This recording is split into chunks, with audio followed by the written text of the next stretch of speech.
my initial thought on that fight was like, man, Mike Tyson about to kill this dude.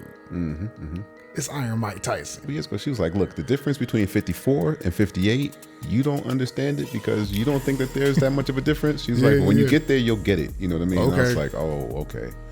And I kind of did see it, like when he was going to the corner to sit down, and it was like the very slow walk and the slow turnaround and the slow sit down. He's like, what's it take for a person at that stage? You know, he's damn near 60 years old. You know what I mean? To get there or to stay there. To you know what I mean?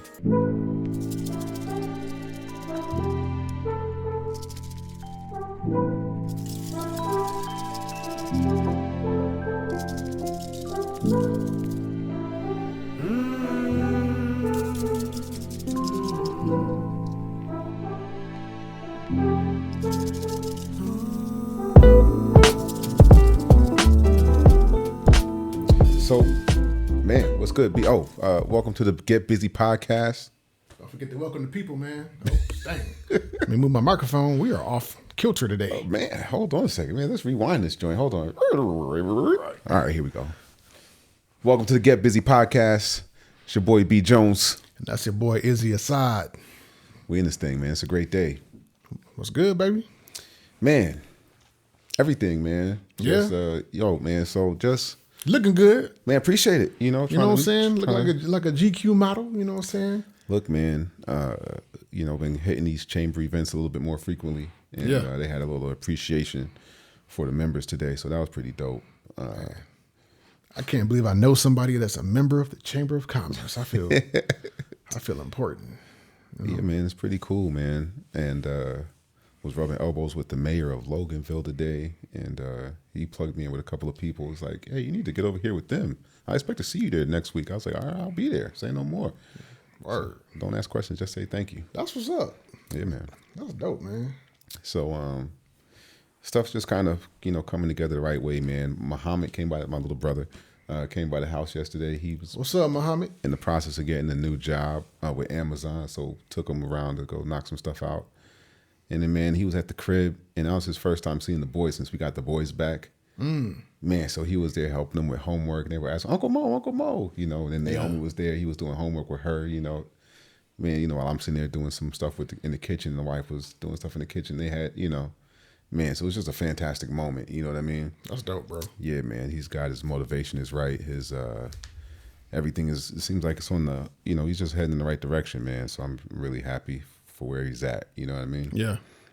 He's definitely doing his thing, man. So I'm proud of him. And, man, there's a lot of good stuff going on the family front, man. A lot of stuff came together after my long lost sister came into the picture. Like, we've been kind of really building and growing and bonding for all of us, man. It's kind of connecting a bunch of dots on like how things are going forward. Yeah. So it's just, man, there couldn't have been any better timing, so. That's good stuff, man. It's been pretty different, but it's pretty cool. So yeah, just taking all that, man, taking that energy, man, and trying to finish out the year strong. For sure. Told the boys what I had to tell them about, the potential for court stuff that might be taking place. They handled it well. Good. And on both sides, because their mom knows about it. And I'm not sure how she's related to him, but it hasn't impacted or affected how things have been going back at the house. You know what I'm saying? Wow, that's great, bro. Yeah, man. So we had to put Isaiah on punishment a couple weeks ago, but, stuff at school is, I'm not getting reports. I'm reaching out to his teachers like, hey, has there been any problems? No, there's been no problems today. I'm like, all right, bet. Nice. A little accountability and stuff like that, man. It's finally starting to sink in. The structure's starting to, like, pay off a little bit. You know what I'm saying? So yeah. That's dope. Yeah, man. Can't complain. You know what I'm saying? Okay. Got a chance to come kick it last weekend, man. Don't really get a lot of opportunities to really just get out and just kick it low-key style. Yeah, man. So, catching up on that fight, you know what I'm saying? Bruh. Or that, I don't know what you want to call it. I still call it a fight. Yeah. So, Tyson and Jake Paul. Was it rigged? That's the question. I don't know, man. It was the event was entertaining, right? My initial thought on that fight was like, man, Mike Tyson about to kill this dude. it's Iron Mike Tyson. Even though he's, you know what I'm saying, 58, it's still, you know what I'm saying? Yeah. Grew up as a kid playing Punch Out, you know what I'm saying? Like, yeah, man, it's Mike Tyson, bro. And like the way he was, I seen the interviews, like the build up, you know what I'm saying? I was like, oh, boy, he's ready. He focused. He's in the zone. He about it. And I think I just really wanted him to take the dude head off. Yeah. And I ain't got nothing against Jake Paul. He's just, you know what I'm saying, kid. Yeah. I don't know him, you know what I'm saying? I didn't know how he got famous. Man, listen, most people just, you know, especially anybody from our school, you know what I'm saying? Yeah. You know, that time, that's what they're looking for. That's what we're looking for, man. Hey, it's just real. Yeah, so I think, so we were watching the fight, which is good because, like I said, this was right after our small group. You know what I'm saying? We watching the fight. And I don't know about y'all, like my Netflix was buffering super crazy, especially the closer we got to the event. And I knew it was just gonna be just like the Mayweather McGregor fight. Yep. Like too many people watching at one time. Crashed the whole thing. Crashed the whole system, you know what I'm saying? So Netflix was like, hey, is something wrong with y'all? They sent a little, so I don't know if y'all got this, like when y'all watching Netflix, like Netflix sent a little message on my TV. It was like, it looks like your internet speed is something wrong with it. It's like, it's nothing wrong with the internet. You do the internet test, the Wi-Fi test, Right. every test shows up. Everything's good. If I switch to Hulu or anything, I'm good. You know what I'm saying? But they trying to send this little message like, all right, make them think it's them. You know what I'm saying? Like, no, it's Netflix. So, Right. you know, so we ended up, it was late. You know, I was getting tired. I think everybody was getting sleepy. Your wife was super sleepy. And I was like, you know what? Let's do this. You had the extra Mexican food that you brought over. We had more food than we could eat. So I was like, yo. Way more food. Let's everybody come over to my house lunch tomorrow. Yep. We'll, you know, resume the fight. We'll watch it. You know what I'm saying? And so it ended up being a great thing. Just like be able to hang out, you know, you, your wife, your kids, you know what I'm saying? And the rest of the small group and just everybody was kicking it. And so I had took that morning when I took JoJo to his little soccer tournament his school was doing, I was just making sure like not to be on my phone. Don't look Try not to spoil it. Yeah, I ain't need no spoilers. And like one of the parents I was talking to, you know, he was like, hey, so did you catch the fight? I'm like, whoa, whoa, whoa, whoa. I didn't watch it yet. Stop you right in the tracks. Yeah, man. I was like, oh God, it almost happened. So and then you called me and you know, we just coordinate what time you was gonna come over. So I ain't gonna lie, when you told me you watched it the night before, I was like, man, because I didn't want to watch it by myself. You know what I'm saying? So, and then, you know, I knew you weren't gonna spoil it, but the way you said it, like, yeah, I saw it last night. The way you said it, I knew Mike lost because there wasn't excitement or something in there. Yeah, I could hear it. I could hear the disappointment in your voice. I'm like, oops, dang, man, like Mike lost. So it was whatever, man. I was a little bit mad at first, but I got over it. I was like, man, look, everybody coming over. He brought up a gang of like Mexican food from this restaurant. Like, I don't even care. It's gonna be a good day. Yeah. Regardless. So I just switched my attitude up. You know, Joe had it like, you know, had a little good time in this soccer tournament. So we got home, got everything ready.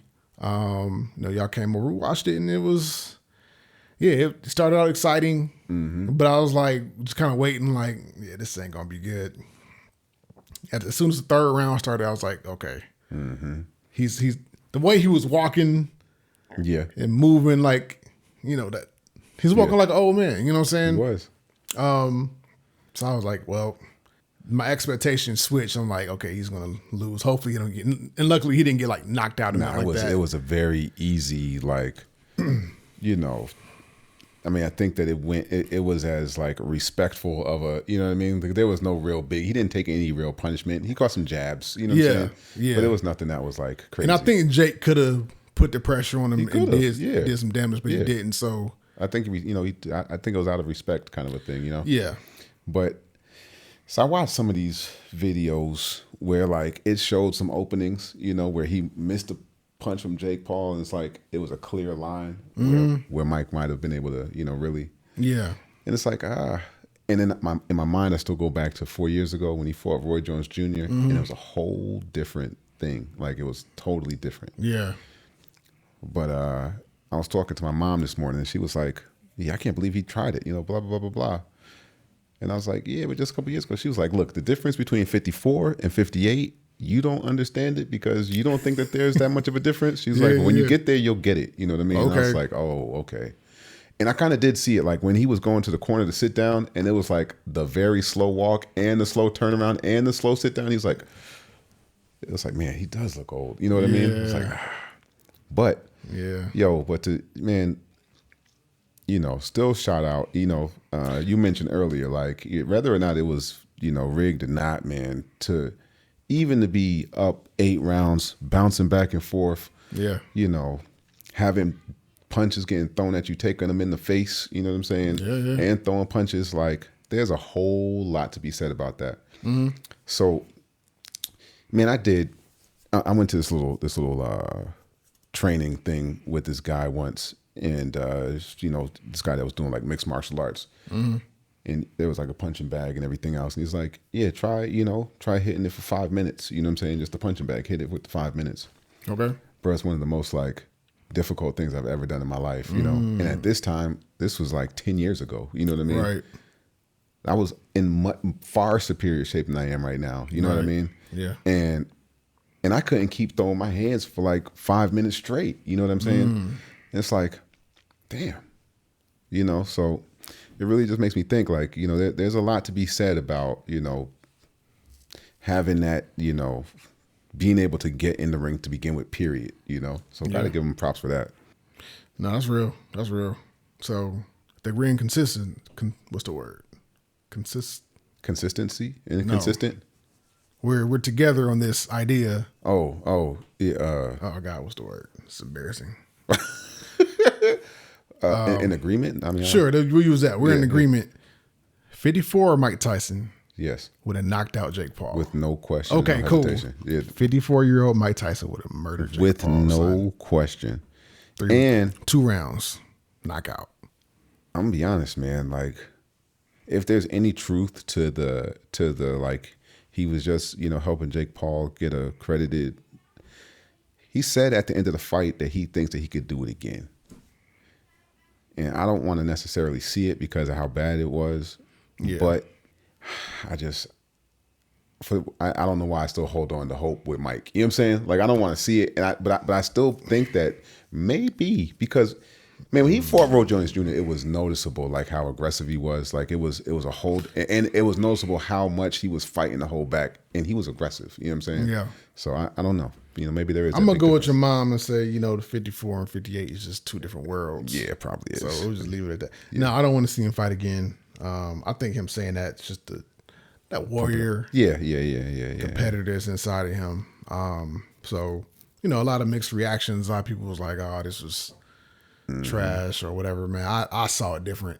I mean, I was, it didn't turn out the way I wanted it, but like, bro, I would love to be in that shape at 58. Man, listen. I'd love to be in that shape right now. You know what I'm saying? Like, hey, man, I would take Mike Tyson's 58-year-old body right now. Yeah, absolutely. Yeah, no, that's real. That's about as real as it gets, man. Yeah. So, and, we were talking about it, man, but like, what's it take for a person at that stage? He's damn near 60 years old. You know what I mean? To get there. Or to stay there, you know what I mean?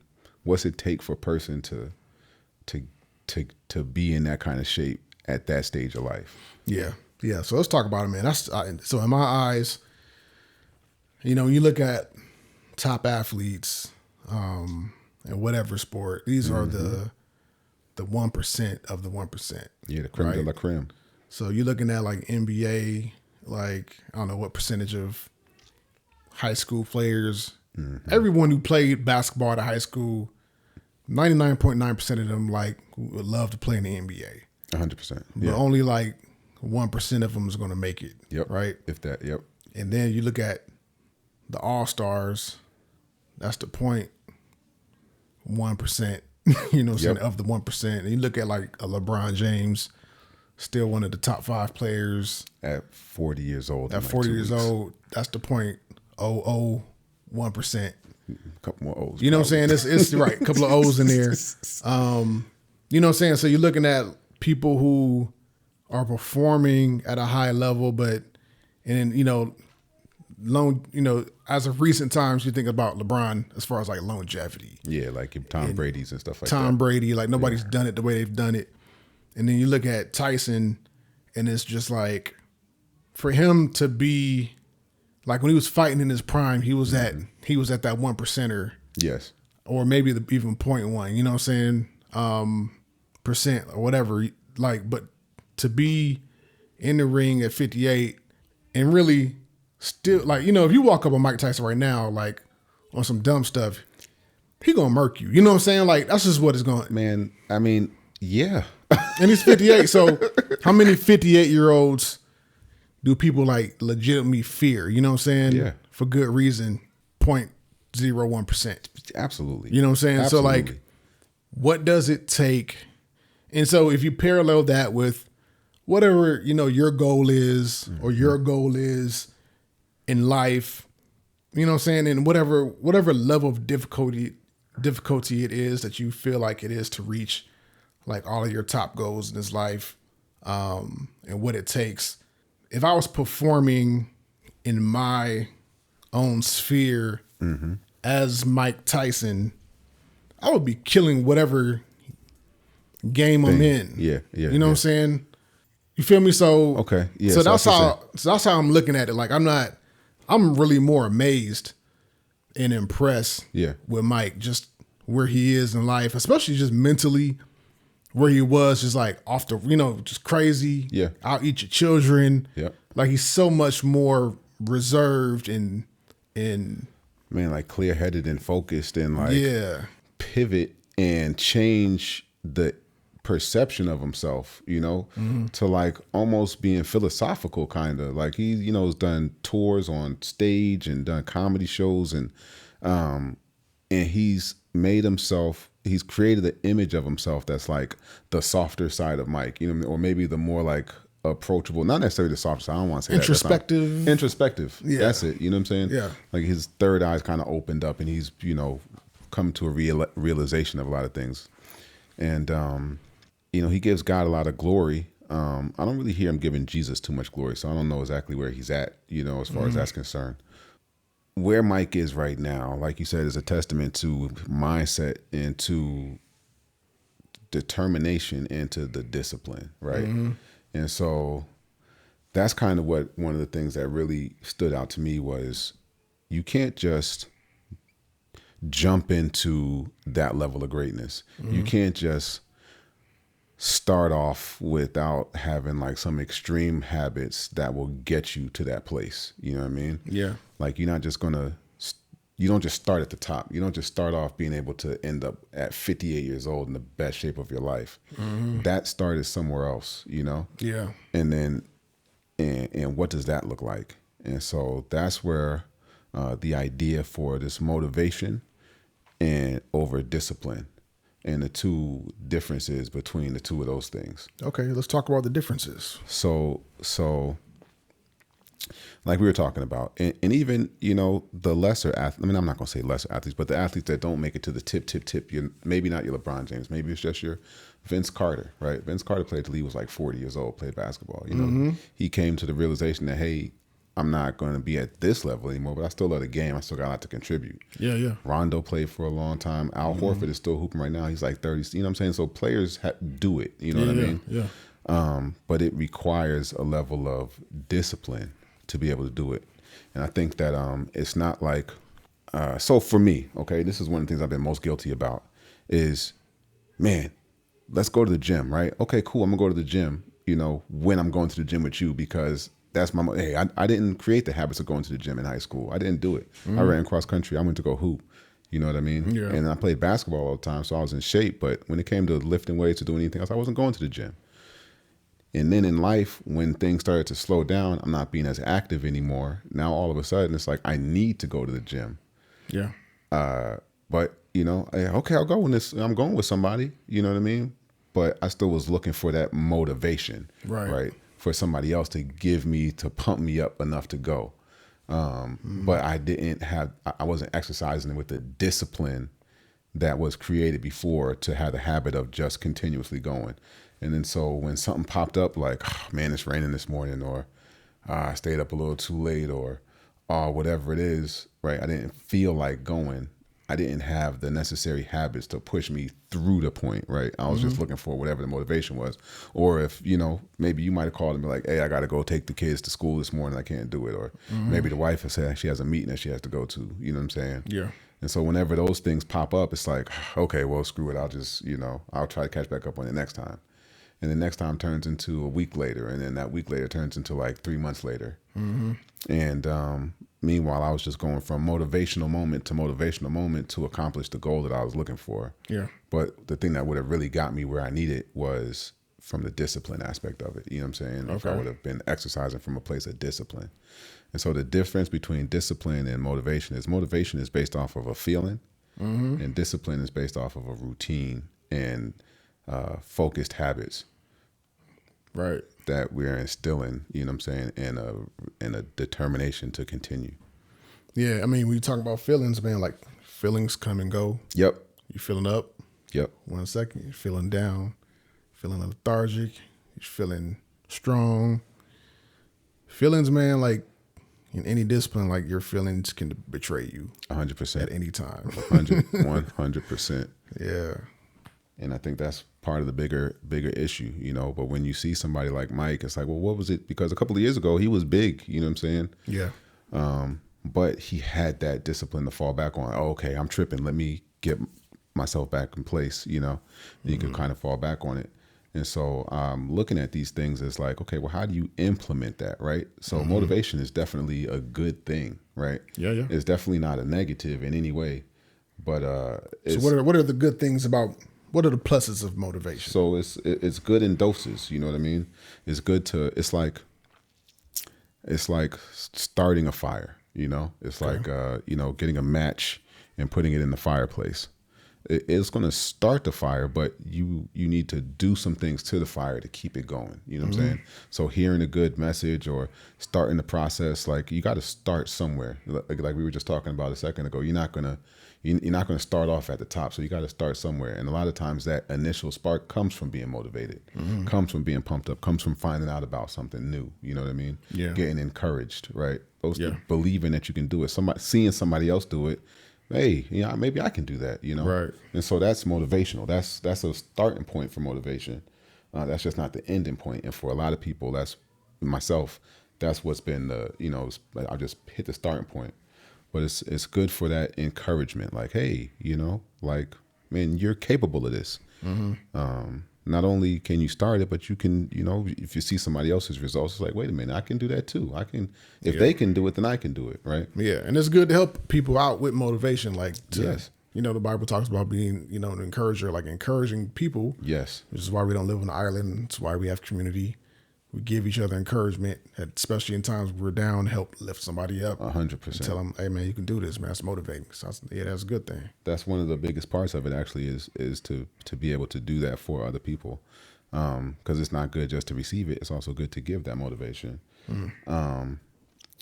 Yeah, and just like I said, for opening up the eyes aspect of it, for like, when people saw President Obama, for good or for bad, however you feel about it, as a black person in America, I very literally never thought that it was possible for a black person to be president in America. Like I thought it was never going to happen in my lifetime. Yeah. I thought it was not a possibility. Right. There's a lot of people that, were born in like 2001, 1999, you know what I'm saying? And when they started really understanding what presidents were, it was President Obama, you know what I'm saying? And so their first understanding of what a president was a black person. So they came in the game thinking that it was a reality or it was a possibility. You know what I mean? So that where it's motivational for me, like, hey, you know what? I can encourage my kids to go that direction and say that it's possible for them, for this to be a thing. So I think that's, that's some of the stuff that's actually good about it, but then there's negatives to motivation, right? Like it's a false sense of accomplishment. So it's like, all right, hey, I started, you know what I'm saying? Yeah, I felt good about that. And you're supposed to feel good about it. You got to celebrate the small things. But then when that's as far as it goes, when that feeling comes in, and then it's been 1 week, and then you're justifying it to yourself. So it's like you get a false sense of accomplishment, even though you got to celebrate the small things, but that can't be the end of it, right? And sometimes it can be that crutch. It can be a crutch like, man, all right, you know, when the feelings come in, maybe I'm arguing with my brother or my wife or something, you know, it's like, I don't feel like doing this today. Or maybe, you know, you're arguing with your spouses or something came up, you know, at work, and it's like, man, you know, or maybe it's something even good. It doesn't have to be necessarily a bad thing, right? What if, I mean, I've had a Christmas bonus before. It was like, you know, you get $1,000 for a Christmas bonus. Hey, you know, I was supposed to go to the gym when I got off work, but I'm about to go. Hey, we going to the mall real quick, and then I'm going to go, you know, to a restaurant. We about to go, you know what I'm saying? I'm about to go buy some gym clothes, right, make it look like I work out really good. I'm about to be, you know, act like a thousandaire. You know what I'm saying? Yeah, I think there's a danger in making that feeling of motivation the focal point. Yes. And putting that on the pedestal, like, and whatever you accomplished in that time. Like I said, celebrate the small things, but you can't stay there. You know what I'm saying? There's got to be next steps. You know what I'm saying? So, yeah. Yeah, and I think that's where the crutch can come in, because sometimes, like, if you're just going from motivation to motivation, then that's the, hey, okay, well, you know, when I'm going to church, you know, I'm in my word, right? But I'm in my word because I'm feel good because I just left church. Yeah. You know, but then I don't read it again until I get back to church. So I'm not motivated to do it throughout the week. You know what I mean? If it's the gym, if it's eating right, you know, when I'm going from whatever the motivational high is, I'm watching videos on why diet is the right thing. You know, when I watch that video, it makes sense. All right, cool, I'm good for the day. I watch a video tomorrow, okay, I'm good for the day. And then something happens, and now I'm frustrated. Now it's, all right, well, I'm about to order this pizza, man. Screw it. You know what I'm saying? Day, whatever. I know I wasn't supposed to be doing it, you know? And it's like, that's because I was going from one motivation to the next motivation. But that's the third reason that I think that motivation is bad. It's about feelings, because that's what motivation is based off of. It's based off of our feelings, you know what I mean? Yeah. And then when, like you said a second ago, feelings go up, they go down, they go left, they go right, they go in, they go out. You know what I'm saying? And if the things that we're doing in life is dictated and governed by our feelings, then we're doomed. Yeah. Period. Like in every area of life, if we are, you know, all over the place where our feelings go, then we're doomed, you know, and so are the goals that we're trying to chase, that we're relying on motivation to get us there. Yeah. So the more important part is the discipline behind it, is allowing the motivation to jumpstart the habits and to form and continue to cultivate the necessary habits to make this thing real in your life. You know what I mean? To implement discipline and being strict with it. Like, and it sounds kind of hard to hear sometimes. People don't like thinking about restrictions and and challenges, but man, that's really where the benefit comes in. And that's also where, like, the things that we're going after, you know, you've heard these cliche sayings like nothing in life is easy, you know what I'm saying? And if you got it, but it's kind of the truth, you know what I mean? It's very much the truth, man. Like, you gotta, if it was easy, everybody be doing it, everybody would have it. That's it. You know what I'm saying? Yes. Like, you have to be able to be comfortable being uncomfortable. That's another cliche thing, but no, but that's the realest thing. It's real, bro. Like, you really, like, anything you trying to do, if it's public speaking, you're uncomfortable talking in front of people, you got to you can't get from A to B without accepting the discomfort that comes with change. Yes. Because you have to change, you got to learn, you got to discipline, you got to become somebody different, and it's always going to be uncomfortable because it's new. You're not used to it. You're going to have doubts. Yes. You don't know what you're capable of. You don't know what the result's going to be. You know what I'm saying? Like, you really just have to accept that there's no way around discomfort when you're trying to change for the better or reach a goal or become, you know what I'm saying, or get rid of the past. You know what I'm saying? Like, you got to change, man. Like, it's I had a neighbor, they kind of like, it wasn't like an adoption. They had this young lady that they met. She had just gotten pregnant, and she came from like a broken household. Okay. And that's just what she was used to. And they were a very loving family. They already had like 4 kids of their own, like 2 elementary school. I think all 4 might have been elementary school at the time. But like, she was like, you know, young, mid, you know, teenager, maybe they're in 20. Maybe she's like young, like late teens, early 20s. Okay. And they gave up a room for her just to help her like get on her feet. Got her a crib and baby clothes, all that kind of stuff. And like I just noticed that she wasn't there no more after like a couple of weeks. And I was talking to my neighbor. I was like, hey, what happened to old girl?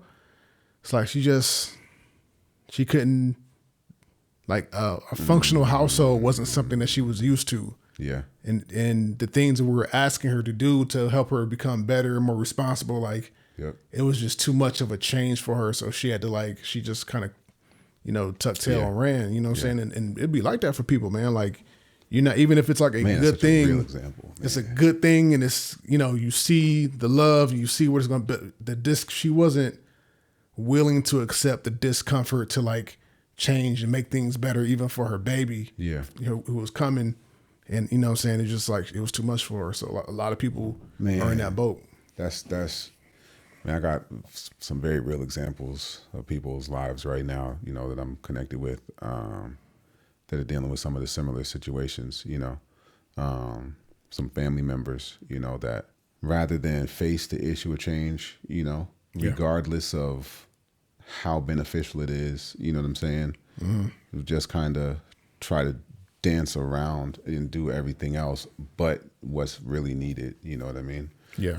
And that the comfort of complacency, is very real. It's probably the most dangerous place that people end up, you know what I mean? Yeah. And it's also what we all have, these ideas and dreams and hopes, oh, I want this, I want that, I want the third, but what is it that we're actually willing to do for it, And when it comes to that change, man, so many people are just comfortable where they are.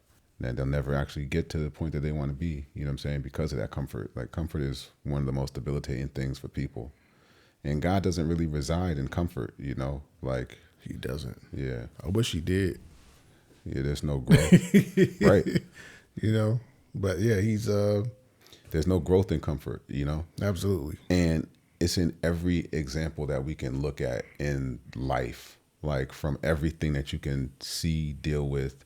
From a plant seed growing out of its shell, busting out of its shell, growing through all this extremely dense soil, sprouting out of the ground, to people that are working out, for your muscles are literally tearing, and then rebuilding to grow on top. Right. Like literally every, the diamonds, that go through the extraordinary amount of pressure. Like every example that you see of growth in life, is something that's painful, is something that's very hard, is something that's not easy in any way, Yeah.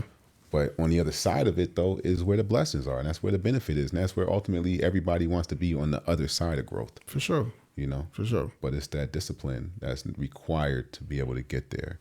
All right. So what's your definition of discipline? Like, what is, if you were to describe the attributes of discipline, like what is that? How would you describe that? I think that discipline is the completion of being motivated. I think motivation is the start, but the finish is discipline. Okay. It's not just starting the action, it's following through with the action. It's the removing of the feelings behind it and the determination to do whatever that goal is that's necessary. Somebody told me something a long time ago, and I understand what he meant by it, and I'm still thinking on it, probably every day. He said that there's no such thing as failure. There's only giving up. That could be kind of loaded, because like when God's in the midst of something, maybe we're just learning from that particular season, and then we need to go on to something else. You know what I mean? Mm-hmm. So not everything is for everybody, right? But we're still just taking what it is that we're learning in the process, and then growing, and then continuing on with something else. But no matter what, period, point blank, the end, if you continue to do whatever the thing is, and you continue to do it, you will get better at it, and it will get better. If you get to the goal that you want is one thing or another, right? But will you get better at it? Will you continue to grow? It might grow a lot slower because you're not growing. You're not doing what God's calling you to be doing. You're not in the area or the lane you're supposed to be. And so there's not growth, the way that you want it to be, but you'll still get better at it. Yeah. And that's what I think discipline is. It's the continuation of the motivation, regardless of the feeling behind it. So I'm going to give a Mike Tyson quote. Everybody has a plan till you get punched in the face. And so I think that quote applies because, you know, motivation, when you're doing good in the fight, you're feeling good, you're doing good in life, your podcast is going well, your marriage is going well, you know, you got the promotion, the job, or whatever it is, you know what I'm saying? You hit that shot, you score that goal, you make that friend, you quit smoking, you know, whatever that your goal is. What happens when life punches you in the face? The unexpected punch. You're going to feel different after that punch. Yep, 100%. So that motivating feeling will probably go away a lot of times when life punches you in your face. What's going to get you through that is the discipline and the work ethic, yes, and the habits that you formed to help get you to the, you know what I'm saying, to the person that you are now. That's the fuel that'll get you past that punch, because you're going to get punched. Yep. You know what I'm saying? Yeah, that's really good. Yeah. I mean, yeah, period, because life is going to punch you in the face. That's what I call motivation will get you to the wall, but at some point you're going to hit a wall. But discipline will get you through the wall. So, yeah, I like that punch in the face, man. That's those are gems. You know what? Mike Tyson said that a long time, and I never. I always associated. Yeah, I always associated it with boxing because I thought about it very literally. You know what I'm saying? Yeah. But that's really dope that you just brought that, because that really, that's exactly what life does, and it's bound to happen. Yeah. Man, so yeah, that's good. No, man, I think sports is a really good parallel for life. So, what are some ideas to start?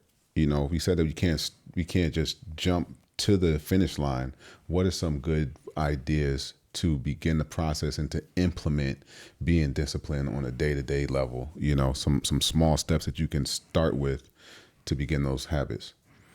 So I think, you know, scripture where it talks about, you know, write down the vision and make it plain on tablets. Like, it's a real practical thing. Like, whatever your goals are, write that down, and write down like the things you want to change and the things that you want to do, so you can have it in front of you. A lot of people will put it in there, like on their mirror, in the bathroom, or in their dash in their car, or whatever, at their job, on the desk, or wherever, just to have something that's a visual reminder of these are the promises you made to yourself, so you can get to this point. You know what I'm saying? And then I would also say, like, have an accountability partner, whether that's your spouse or, you know, brother, friend, teammate, like somebody that you know will ask you about it, because we just do better when other people are watching. 100%. It's just what it is. So I think those two are like a really good starting place for like trying to like implement whatever it is in your life that you need to implement to be able to get to your goals. Yeah, I think that's really good. I think that's really good advice. And sometimes we have the ideas in our head and we keep them in our head, you know, but to actually, but then there's so much other information that's coming in. There's so many other stresses. There's so many other things that life will throw at you throughout the day, that sometimes those goals will get pushed to the back burner, you know, as your day continues to go on, and you might not think about it again today. You might not think about it again tomorrow. So having it written down, being able to see it, you know, having an actionable plan right in front of your face. First, you know, they say that writing it down is the start to, you know, all goal accomplishment. Yeah. And then just, you know, prioritize just taking one step towards it every day, you know? Yeah. You don't have to bite off the whole, you know, just take one bite a day. Okay, did I do this one thing that's going to get me towards the goal? Did I do this one thing that's going to get me towards the goal? And as you start to build up some of those and become more fluid with it, you know, then maybe implement a little bit more. Okay, and I did another thing today, you know, but I think that's really great. So, yeah, man. All right. Good stuff, man. So hope y'all got something out of this. We certainly did. Man, Mike, Iron Mike, we love you, man. We don't care that you lost, but you were 58. So that's a good excuse. Shoot, that's a reason right there. It's a very good reason. Yeah, man. But yeah, man, let's just attack life like we're going to eat somebody's children. Yo, that's the first time I ever heard you, do the mic impersonation. Man, that actually was really good. I've been waiting. I've been waiting to put that down. Hey, man, but look, man. So shout out to Mike Tyson, man, and Jake Paul actually, but shout out to Mike, man. Still, even in this, there's motivation that came from watching the podcast. I mean, watching the fight. You know what I'm saying? No doubt, man. But we being disciplined with ours. Coming back again next week. So until then, get busy. Get busy. Peace.